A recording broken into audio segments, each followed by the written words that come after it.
Welcome friends, welcome to the lecture series of analog electronics. Today we are going to learn about the high pass filter. Previously we have understood about first order and second order low pass filters, right?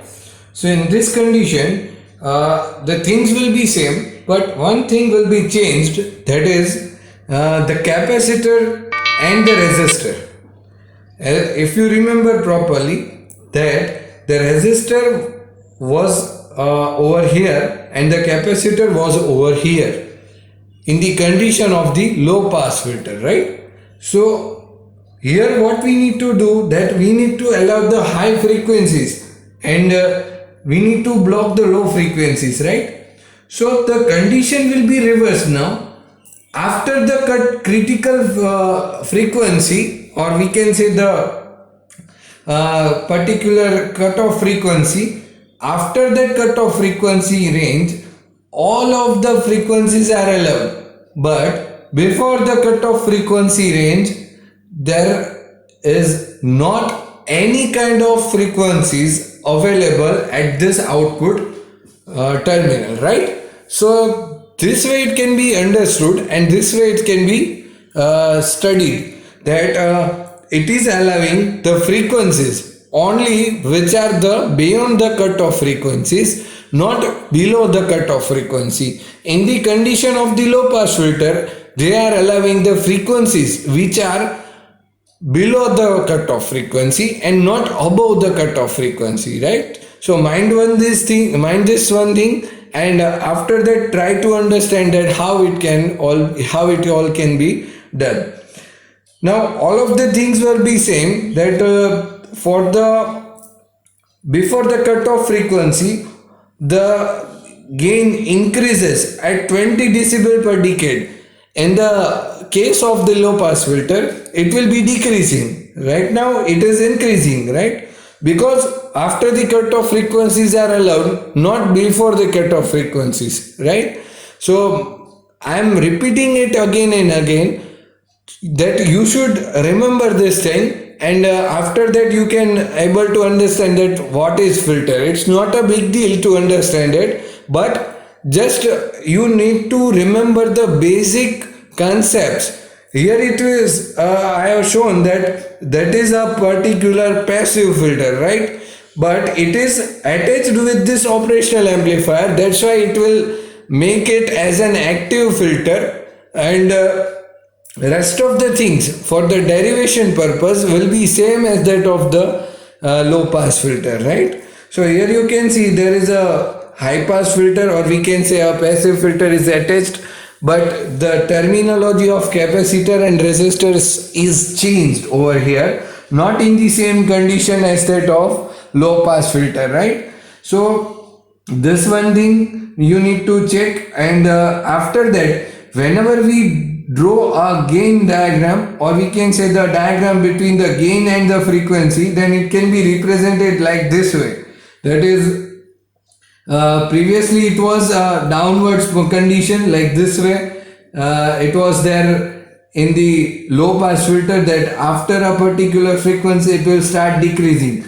This case is for low pass and this one is for the high pass. So this way it can be done, and here it will be the cutoff frequency in the case of the low pass filter. So you can change you can note the change in this particular both the conditions. After that, if you further check that V1 is equals to R divided by R minus JXC multiplied by V in, here we are applying the voltage divider rule. So mind this thing, and after that you can be able to understand or easily derive these conditions. So the things will be same, the particular output equation will be there for available for you, that you have to derive at your own now. After that, if you can check, there is a term like F upon FC at the last term, as we have seen in the case of the low pass filter. So this condition we need to check, that what if the F is less than the cutoff frequency, right? If it is less than the cutoff frequency, then the gain will be of particular limited less than the gain voltages over here. So only output available will be of ACL only, we can say that. After that, if we check the condition that both the frequencies are equal, then it will be the condition, there will be 1, because both the terms are equal, then both are cancelled out, and the rest of the output will be 1 only. So 1 plus 1 is equals to 2, that is in under root 2. Mind one thing, and it will give you the value of ACL, that is our closed loop gain, multiplied by 0.707, right? So that will be our value.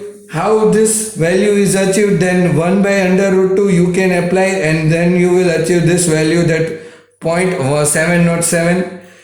If we take as a condition that frequency is greater than the cutoff frequency, then VO divided by Vin is almost equals to the gain, that is our closed loop gain. That means the constant output will be given from this particular active filter, right? So this way it can be understood. If we further check for the higher order in this same configuration, then we need to apply second order. Then the second order will be somewhat like this way, that second order will have two different passive filters attached with it. Here you can see this one is filter, this one is second filter. So this both the filters will provide at a particular range of frequencies.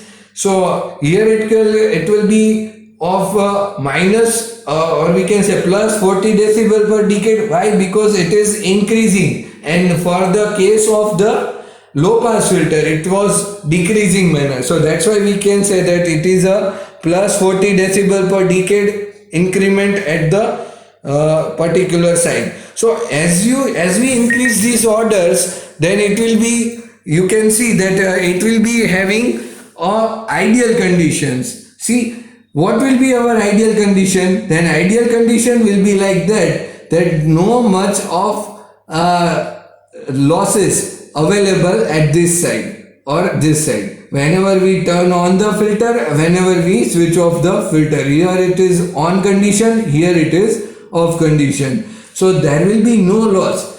So now if you check, then if a practical filter is there, then it will be somewhat like this way also over here, and this way also over here. This one is increasing, this one is decreasing.